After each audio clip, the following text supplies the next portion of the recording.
Bom dia a todos, aqui quem vos fala é pastor Maurício, eu sou pastor da Igreja Presbiteriana Independente de Itupeva.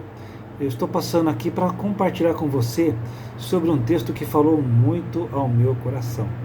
Eu quero dizer para você já de antemão que a Bíblia é muito atual, ela tem coisas surpreendentes.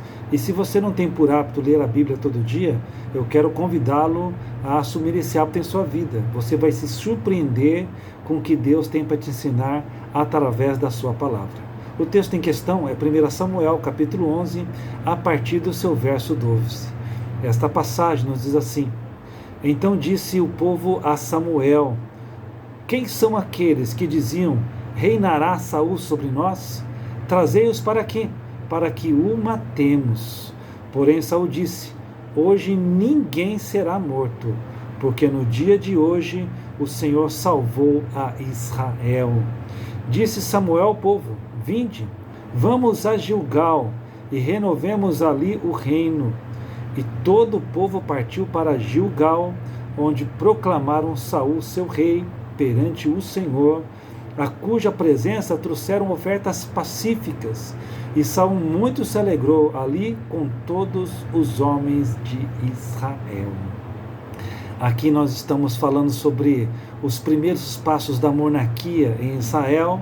Era um reino só, não havia o reino dividido, Judá e Israel. Era uma só nação judaica. E aqui Saul é o protagonista da história. Ele havia sido ungido rei, escolhido rei, conforme era desejo do povo, e Samuel o atendeu, porque foi Deus que designou isso.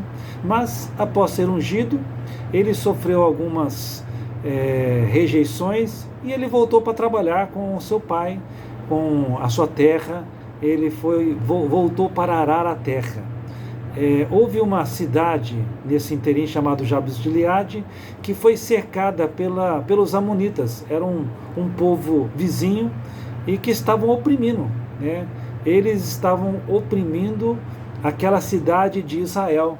E eles resolveram falar assim: olha, nós vamos preservar a vida de vocês, mas nós vazaremos o olho direito de cada um de vocês. Ou seja, nós anularemos a sua capacidade de lutar. E o povo ficou assim sem saber, falou: vamos dar uma semana para vocês. Se ninguém vier resgatar vocês, então vocês serão nossos súditos e nós mutilaremos cada um dos homens do seu clã. Essa notícia chegou a todo Israel. E quando o Saul voltava da terra, do campo, ele ouviu falar aquilo, o choro. E quando ele ouviu a tamanha maldade dos amonitas, ele se encheu de revolta. Diz que o Espírito de Deus o tomou. Ele pegou aquela junta de bois, sacrificou e partiu e mandou distribuir entre todo Israel. E falou: quem não vier lutar comigo e com Samuel para salvar os nossos irmãos de Jabes de Gileade, se farão aos seus bois isso. E diz-nos que ele reuniu 330 mil soldados e resgataram e salvaram aquela cidade de Jabes de Gileade. E quando isso aconteceu, o que veio depois? O povo diz: cadê aqueles que diziam que Saul não reinaria? Vamos matá-los. E Saul falou assim: não façam isso, ninguém morrerá, não há vingança entre nós. Deus nos deu uma grande salvação, foi Deus que salvou o povo, por isso ninguém será morto hoje. Aqueles que governam, eles precisam ter sede de serem solução e salvação e não vingança.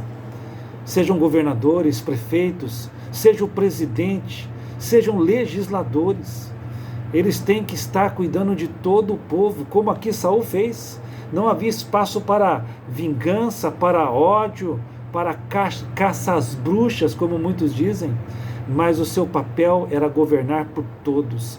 E ele reconhecia que quem fez aquela obra de salvação foi Deus. Por isso, em vez de se vingarem, eles foram celebrar. E ele celebrou com todo o povo, se alegrou com todo o povo, porque agora não eram só aqueles que o queriam, mas era todo o povo que ele tinha a missão de governar e de reinar. Que Deus faça isso com os nossos governantes, que nós oremos pelos nossos governantes para que tenhamos vida tranquila, em paz, e eles tenham discernimento, tenham esse discernimento, que o lugar aonde foram colocados é para fazer o bem e não o mal, para fazer melhor e não pior, para trazer paz e não guerra, e não sejam enganados por seus próprios corações e por certas vindas do inferno. Que Deus nos abençoe e que nos dê governantes com atitudes como esta de Saul, que em vez de se vingar, foram celebrar a salvação do nosso Deus, foram renovar a aliança com Deus e foram cuidar de coisas mais importantes. Que Deus nos abençoe, em nome de Jesus.